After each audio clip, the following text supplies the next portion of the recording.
Hurricane Iselle was the strongest tropical cyclone to make landfall on the Big Island of Hawaii in recorded history. The 11th named storm of the annual hurricane season. Iselle developed from an area of disturbed weather southwest of Mexico on July 31, 2014, assuming a west-northwest course that it would maintain throughout its existence.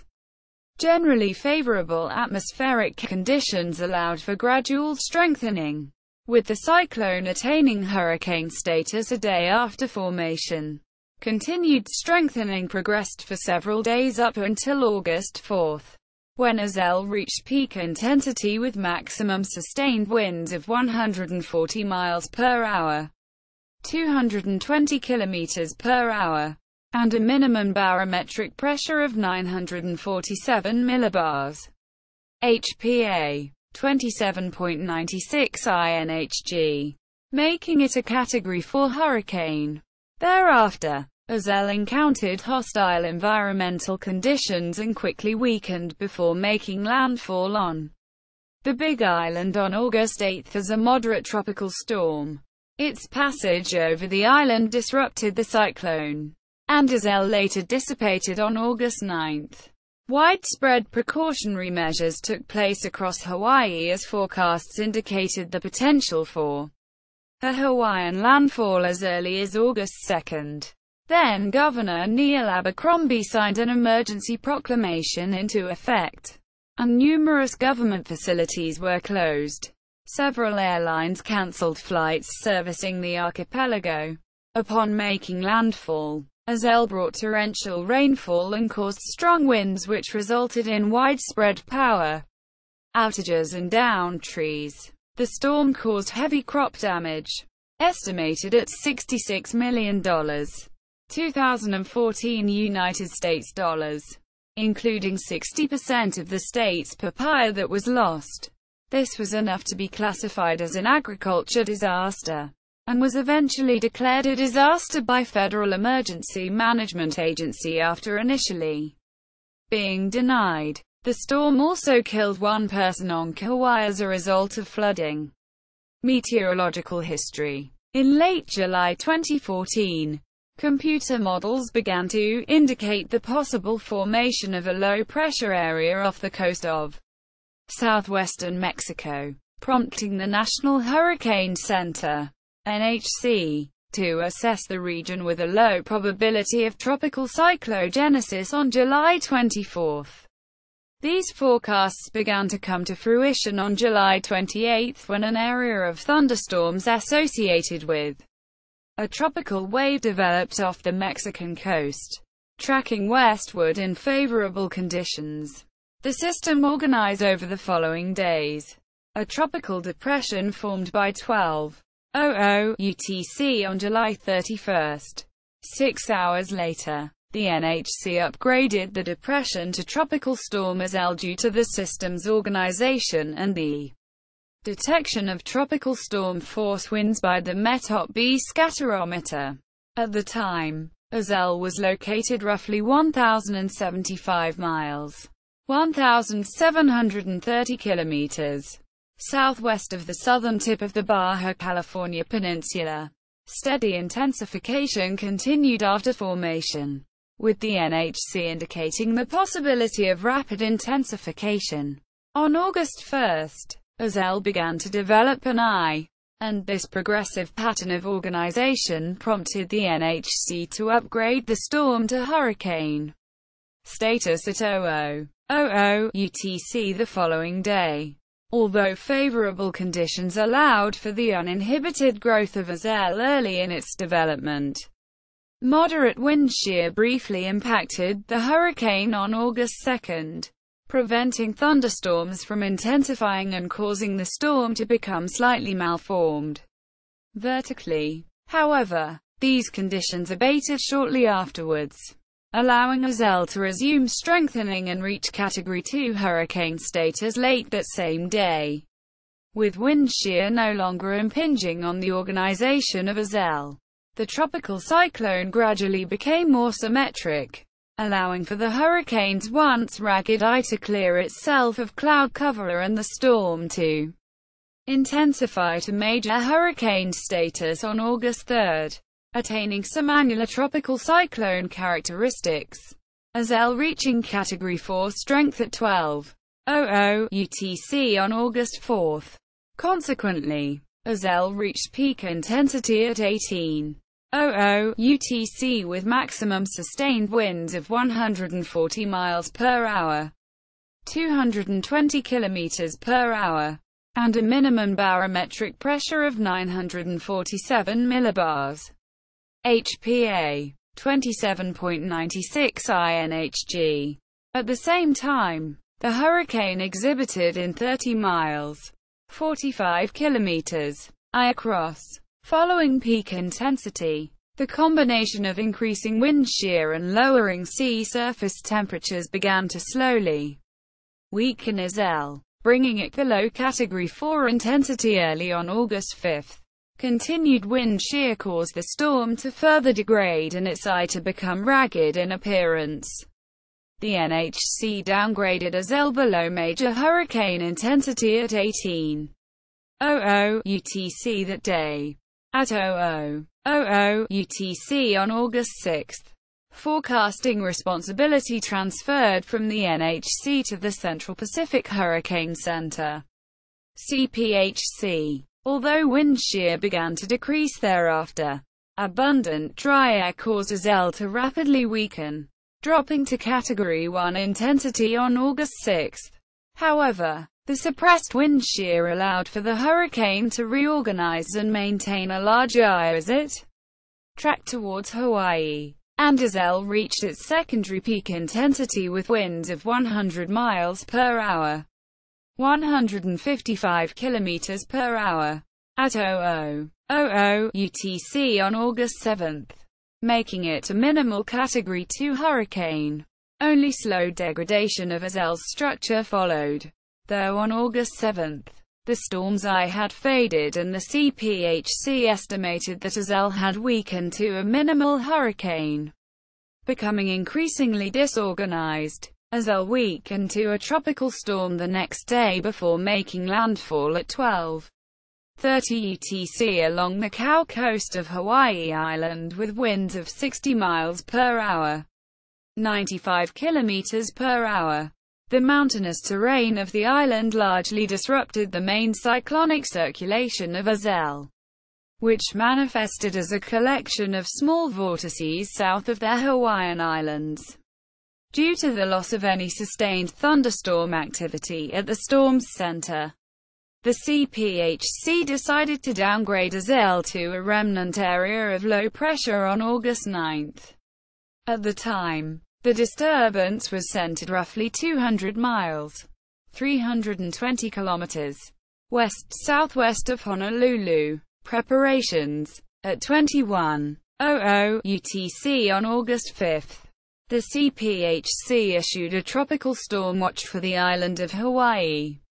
Forecasts issued by the NHC as early as August 2 illustrated the possibility of Iselle tracking over or in the vicinity of the Hawaiian archipelago. As the hurricane tracked closer to the islands, watches were extended as far westward as Oahu. The first hurricane warning associated with Iselle was issued on August 6 for Hawaii County.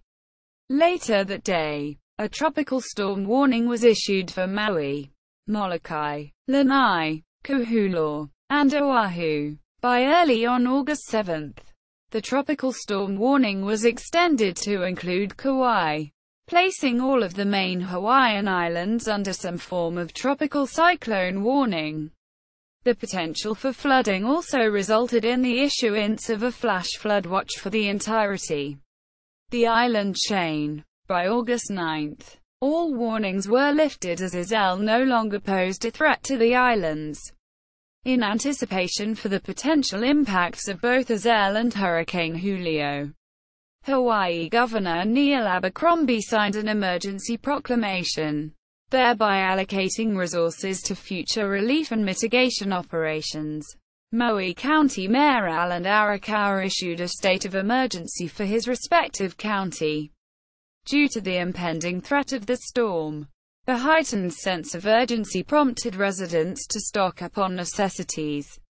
Although no mandatory evacuation was planned, residents of low-lying areas in Hawaii County were requested to evacuate due to the threat of storm surge and flooding. Residents in coastal Kau and Puna districts were advised to take precautions and evacuate to higher ground if necessary. The United States Coast Guard urged boaters and mariners to exercise caution as waves were expected to reach 10 to 15 feet, 3.0 to 4.6 meters, in some offshore locations. The Coast Guard also prepared to partially close ports in both Hawaii and Maui County. In Maui County, the Hawaii Department of Education ordered for the closure of all schools and the designation of some facilities as emergency shelters. All public schools in Hawaii County were also closed by the department. Both the University of Hawaii and the Hawaii Community College closed their campuses during Iselle's passage. The Hawaii Department of Land and Natural Resources closed all of its managed lands in Hawaii and Maui counties and closed some of its campgrounds and wilderness areas in Oahu and Kauai counties. All state offices and courthouses in Hawaii County were closed with the retention of only essential staff. Although Hawaiian Airlines did not cancel its flights, the company waived fees for passengers seeking to change from flights expected to service during Iselle's passage. United Airlines and Island Air later took the same accommodative measures. The latter later cancelled all of its inter-Hawaiian flights on August 7. With the exception of flights serving Kauai, American Airlines and numerous other airlines would follow suit as the threat of Iselle neared. The Salvation Army readied its resources in preparation for relief operations for Iselle in Hawaii. Impact.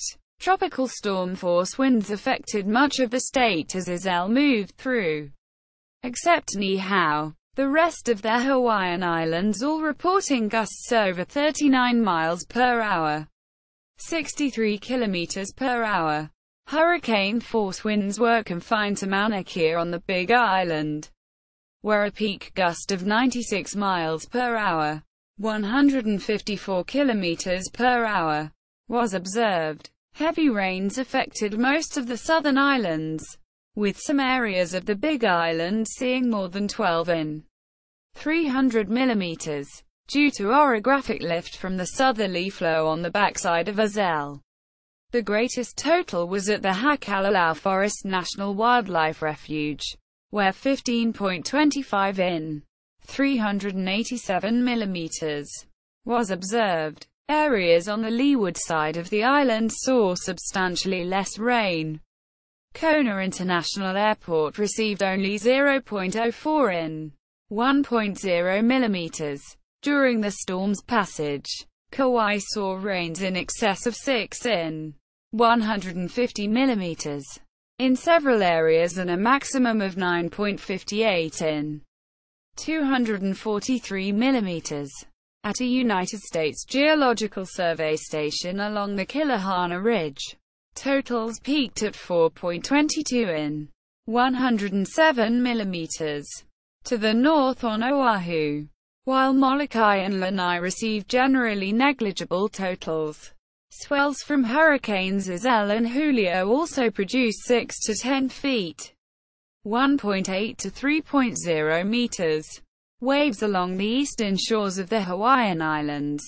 Iselle brought damaging surf along the east coast of the island. Strong winds unroofed homes near high-low and downed trees. These winds also felled power lines, causing widespread outages impacting roughly 23,000 electricity customers. A geothermal plant in Puna released toxic hydrogen sulfide gases upon losing its power sources, prompting officials to urge an exodus of the immediate area. although a number of nearby residents reported health impacts. A water treatment plant in Kula on Maui also shut down due to power failure, prompting the conservation of water supplies in that area. Iselle's winds also damaged about 1,000 coffee trees and over 2,000 macadamia trees. Damage was heaviest to the papaya crop, with about 60% of the statewide crop destroyed, accounting for $55 million in losses. 2014 United States dollars. Other crops, including coffee, macadamia nuts, and flowers, were also damaged, and overall crop losses in the state were estimated at $66 million. 2014 United States dollars. Only one known death took place as a direct result of the storm, a 19-year-old woman who was swept away by floodwaters while hiking in a closed state park. Over 250 property owners reported damage, with at least 11 houses destroyed, and 28 with major damage. Public damage and the cost to remove debris was estimated at $13.2 million. Overall damage in the state is unknown, but estimated by a Hawaiian economist between $148 minus $325 million. 2014 United States dollars. Due to the threat from Iselle, Lieutenant Governor candidate Warner Sutton requested that Governor Neil Abercrombie postpone the August 9 primary. The governor declined the request, and the primary election occurred as scheduled. However, the storm damaged roads leading to 2 polling stations on the Big Island, prompting officials to decide the election by absentee ballot in those areas. After a close campaign between incumbent Senator Brian Schatz and Congresswoman Colleen Hannibal, the Senate primary, held on the same day as the gubernatorial primary, was too close to call after Schatz led by only 1,635 votes. As a result, the election hinged on the 2 closed polling stations, where more than 8,000 people had the option to vote by mail. This was later changed to an in-person vote for August 15. Despite a challenge from the Hannibal campaign with regards to storm damage, and Schatz ultimately won. The Hawaii American Civil Liberties Union later sued the state over how they handled the election. Aftermath and records. After the storm, Hawaiian Electric Industries worked to restore power across the Big Island, aided by trucks removing trees and debris from roads. By August 20, 99% of customers had their power restored, leaving 1,100 residents by 12 days after the storm. However, it took until September 11, or about 5 weeks after the storm, for all power to be restored. Post-storm surveys indicated that the damage from Iselle was mostly related to trees that were not native to the island, which weakened and snapped under the high winds. Residents across Hawaii donated over $80,000 after the storm to assist victims, organized through the Hawaii Island United Way. Local charities distributed £5,000, 2,300 kilograms, of food to over 3,000 families. The Federal Emergency Management Agency, FEMA, completed a disaster survey of houses on August 19, a first step toward a federal disaster declaration. Due to the damage, Congresswoman Tulsi Gabbard remarked, "I'm urging FEMA, Hawaii County, the Governor and President Obama to expedite the process of declaring Iselle's devastation a natural disaster so that the people of Puna can receive immediate help." On August 25, Governor Abercrombie formally requested for federal assistance after the state depleted its disaster fund, but that was rejected by FEMA due to insufficient damage. However, Agriculture Secretary Tom Vilsack declared an agriculture disaster, prompting the Small Business Administration to allow federal disaster loans to small businesses. The FEMA decision was reversed on September 12, when the federal government approved aid for rebuilding public buildings, as well as future disaster mitigation. When Iselle made landfall on the Big Island with winds of 60 miles per hour, 95 kilometers per hour, it became the strongest tropical cyclone on record to hit the island, and one of only 3 storms to hit the island at tropical storm intensity or higher, along with Tropical Storm 7 in 1958, and Tropical Storm Derby in 2016. If Iselle had made landfall as a hurricane, it would have been the first hurricane to ever hit the Big Island, with estimated damage cost of $79.2 million. 2014 United States dollars. Iselle surpassed Hurricane Dot in 1959 as the third costliest tropical cyclone to ever hit the U.S. state of Hawaii, even after accounting for inflation. The only storms to cause more damage to the islands were Hurricanes inHg and IWA in 1992 and 1982, respectively. In addition, Iselle was the third strongest tropical cyclone to ever make landfall on the Hawaiian Islands, after Hurricanes Dot and inHg. See also, Hurricane Gil, 1983, skirted north of Hawaii, causing widespread power outages, gusty winds, and heavy rain. Hurricane Estelle, 1986, passed south of Hawaii, produced high waves.